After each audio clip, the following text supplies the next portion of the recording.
Hello everyone, कैसे हैं आप सब और कैसी चल रही है आप सबकी यूपी टेट की प्रिपरेशन। आई होप आप लोग की प्रिपरेशन अब तक बहुत अच्छी हो गई होगी और आप लोगों ने अभी तक मुझे ये नहीं बताया कि आपके मॉक टेस्ट में कितने स्कोर बन रहे हैं। सो मेरे साथ शेयर ज़रूर कीजिएगा कि आप जो मॉक टेस्ट दे रहे हैं अब तक आपके कितने स्कोर बन रहे हैं। सो आज की इस वीडियो में मैं आप लोग के साथ शेयर करने वाली हूँ कि मैंने अभी तक सीडीपी के लिए जो प्रिपरेशन की है, कैसे की है, कहाँ से की है, एंड साइंस की प्रिपरेशन मैंने कैसे की है। सो इन दो सब्जेक्ट के बारे में बहुत ज़्यादा आप लोगों ने मुझे कमेंट में पूछा था कि मैंने साइंस कहाँ से पढ़ा है, साइंस के लिए क्या पढ़ना चाहिए एंड सीडीपी की प्रिपरेशन कैसे करनी चाहिए। सो आज मैं आप लोग के साथ इस वीडियो में ये बातें शेयर करूँगी एंड बात करेंगे उन लोगों के लिए भी जो अभी तक अपना प्रिपरेशन स्टार्ट नहीं किए हैं। सो उनके लिए कौन से चैप्टर इंपॉर्टेंट है और लास्ट के 20 डेज़ में वो पढ़कर अपना स्कोर अच्छा कैसे कर सकते हैं, इसके बारे में भी मैं कुछ आप लोग के साथ शेयर कर दूँगी। फर्स्ट ऑफ ऑल मैं आप लोग को ये बता दूं कि मैं कोई भी ऐसा टॉपर नहीं हूँ या मैं बहुत ही 14 या 15 घंटे बैठकर नहीं पढ़ती हूँ, या फिर ऐसा भी नहीं है कि मेरे बहुत पूरे सब्जेक्ट ही तैयार हैं या मैं बहुत ही यूपी टेट में टॉप करने वाली हूँ। बिल्कुल भी नहीं, मैं आप लोग के जैसे ही नॉर्मल सी पढ़ाई करती हूँ, नॉर्मल सी लड़की हूँ, छोटे से गाँव से हूँ, आप लोग को पता है। और मैंने कोई कोचिंग कोई बैच नहीं लिया, सेल्फ स्टडी से भी अपना तैयारी करती हूँ। सो मैं भी आप लोग की तरह नॉर्मल ही स्टडी करती हूँ। मैं भी किसी दिन 3 घंटे ही पढ़ पाती हूँ, किसी दिन ज़्यादा पढ़ पाती हूँ या फिर किसी दिन नहीं भी पढ़ पाती हूँ, बट ऐसा नहीं है। बस मैं आप लोग के साथ जो भी अपना रूटीन होता है शेयर करती हूँ, जिससे कि आप लोग जब कमेंट करते हो, जब लाइक करते हो, मुझे इतना सारा प्यार देते हो, तो मुझे मोटिवेशन मिलता है। और मुझे लगता है कि जब मैं आप लोग के साथ अपना रूटीन शेयर करती हूँ तो आप लोग भी थोड़ा बहुत मोटिवेट हो पाते हो। सो कोई भी ये मत कहिएगा कि आप बहुत ज़्यादा टॉपर हो या कुछ भी, मैं भी आप लोग के जैसी नॉर्मल ही हूँ।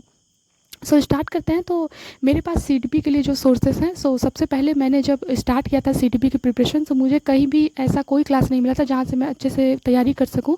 सो मेरा ये सब्जेक्ट छूट रहा था, तो मैंने एक बुक परचेज़ की थी जिससे मुझे थोड़ी बहुत तो मिल सकती थी, इससे कि मैं तैयारी कर सकूँ, अपनी स्टार्ट कर सकूँ।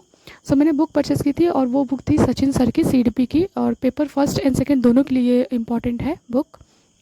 और उसके बाद बताऊँ तो मैंने जब क्लासेस स्टार्ट की लेनी, सो उससे मैंने अपने प्रॉपर नोट्स तैयार किए, क्योंकि आप सबको पता है कि मैं कोई भी सब्जेक्ट का क्लास लेती हूँ उसके लिए मैं प्रॉपर नोट्स तैयार करती हूँ। और मैंने जिसकी क्लास अटेंड की थी वो आदेश सर की क्लास थी। केडी लाइव क्लासेस करके उनका जो चैनल है, उस पर आदेश सर बहुत ही अच्छा, मुझे मेरे हिसाब से लगता है अगर सीडीपी कोई अच्छा पढ़ा सकता है तो वो आदेश सर पढ़ाते हैं। इतना अच्छे से पढ़ाते हैं, ट्रिक वाइज भी पढ़ाते हैं। सो मुझे उनका क्लास बहुत ही अच्छा लगता है। सो मैंने उनसे सारे क्लासेस अटेंड किए एंड उसके नोट्स भी प्रॉपर तैयार किए, जिससे मेरी सीडीपी की तैयारी बहुत ही अच्छी हो रही है। फिलहाल अभी तक तो बहुत अच्छी हो रही है। एंड बात करते हैं साइंस की, तो साइंस के भी मैंने प्रॉपर नोट्स ही तैयार किए थे। एंड ऐसा नहीं है कि मैंने सारे ही जो चैप्टर्स थे उनको कवर किए हैं, जो इम्पॉर्टेंट नहीं थे उन्हें भी कवर किए, ऐसा नहीं है। जैसा आप लोग देख रहे हैं कि मेरे जो नोट्स हैं, वो साइंस के हो या सीडीपी के, वो जो भी नोट्स में मेरे कवर हुए वो सिर्फ और सिर्फ इम्पॉर्टेंट ही जो चैप्टर्स थे उन्हें ही मैंने कवर किया है। बाकी कोई भी जिसका वेटेज कम है या जिसमें ज़्यादा क्वेश्चन बनने की कोई भी संभावना नहीं है, उसे मैंने ज़्यादा कवर नहीं किया। जो इम्पॉर्टेंट होते हैं चैप्टर जिनसे क्वेश्चन अभी तक यूपी टेट में पूछा गया है या फिर ऐसा है कि पूछा जा सकता है, वही मैंने कवर किए हैं। सो ये सारे चैप्टर्स मैंने कवर किए हैं। एंड बाद जो भी इम्पॉर्टेंट चैप्टर है आप उसे ऑनलाइन देख सकते हैं कि वेटेज जिनका ज़्यादा है, या फिर आप PYQ से ये कवर कर सकते हैं कि कौन से चैप्टर्स का वेटेज ज़्यादा है, आप उससे ये कवर करके अपनी तैयारी कर सकते हैं। और सीडीपी में भी आप यही कर सकते हैं कि जिन चैप्टर्स से ज़्यादा वेटेज के क्वेश्चन आ रहे हैं, ज़्यादा वेटेज हैं क्वेश्चन के,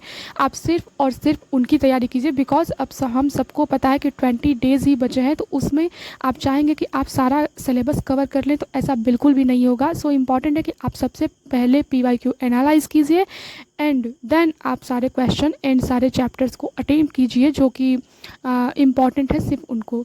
सो मैंने ऐसे ही तैयारी की है। और अगर आप लोग पूछेंगे कि साइंस के लिए मैंने किसकी क्लासेस ली थी, तो मैंने साइंस के लिए रितिका मैम की क्लासेस ली थी। एंड मुझे लगता है कि उन्होंने जो भी इम्पॉर्टेंट चैप्टर थे अब तक कवर कर लिए हैं और मैंने भी उसे कवर कर लिया है। अब स्टार्ट किया है मैंने revision. And by the way revision मेरा बहुत ज़्यादा नहीं हुआ है, मुझे अभी बहुत सारे चैप्टर्स का रिवीजन करना बाकी है। और मेरा एम यही है कि मैं कम से 2 से 3 बार अपना जो सारा सिलेबस है उसे रिवाइज़ कर पाऊँ।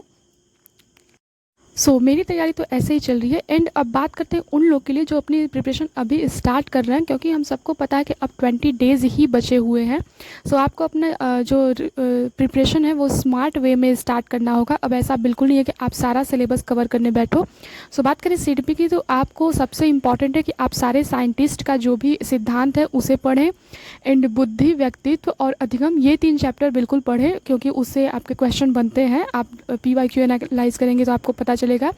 सारे साइंटिस्ट के नाम, सारे साइंटिस्ट के सिद्धांत, उनके नाम, उन्होंने जो भी सिद्धांत दिया है, एंड बुद्धि एंड व्यक्तित्व, अधिगम, ये 3 चैप्टर और जो साइंटिस्ट हैं उनके कवर कर लीजिए। एंड साइंस में बात करें तो जो भी इंपॉर्टेंट चैप्टर है, जैसे कि periodic table, carbon compounds, acid base, salt, metal, non metal, ये सारी चीज़ें आपको कवर करनी होगी। एंड बायो के कुछ सेक्शन जैसे प्लांट वगैरह के जो टिश्यूज होते हैं वो, और सेल, रिप्रोडक्शन, ये सारे चैप्टर्स आपको कवर करने होंगे वेटेज के हिसाब से। उसके लिए आपको क्या करना पड़ेगा, PYQ एनालाइज करना पड़ेगा।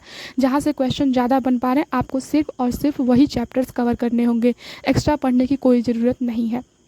एंड बात करते हैं कि अब इम्पॉर्टेंट क्या है। जो पढ़ चुके हैं, अभी तक प्रिपरेशन कर चुके हैं, उनके लिए सबसे ज़्यादा इम्पॉर्टेंट है रिवीजन।